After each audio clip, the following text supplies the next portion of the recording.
এটা মামুনি রামনারায়ণ রাম নয়, মহাকাশের অর্থবোধে, বিরাট অর্থবোধে এই মহাকাশের নাম। সেই নামকে সুবিধার্থে তোমরা কি করলে?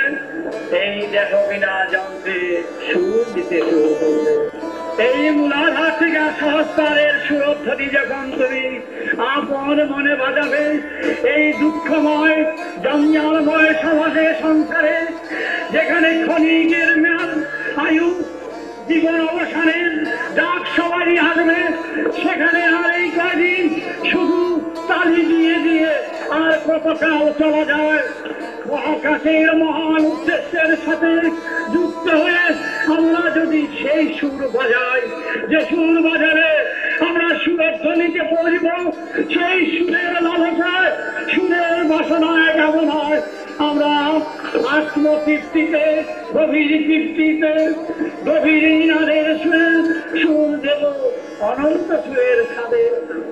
যেই সুর থেকে জগৎ সৃষ্টি, যেই সুর থেকে এই ভূতাস, এই ভূলোক সৃষ্টি, আমরা সেই সৃষ্টির দ্বারা এগিয়ে চলব। তাই তারই মন্ত্র দিতে শুরু করলাম। আসো ভাই, আসো ভাই বলো, আসো দেশের সন্তানেরা, সুর সাধনা, সুর নিয়ে নাও, এই সুর ছিটিয়ে ছিটিয়ে চলবে সেখানে।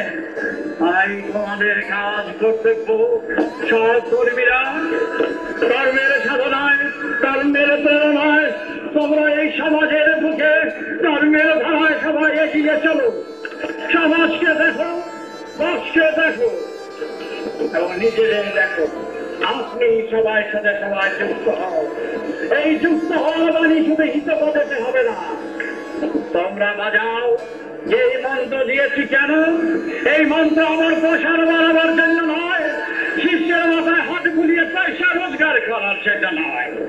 এই সুরধ্বনি, এই মন্ত্র মহাকাশে মহান তৃপ্তির ধারায় যাতে এগিয়ে চলে সবাই, তারই ধারা।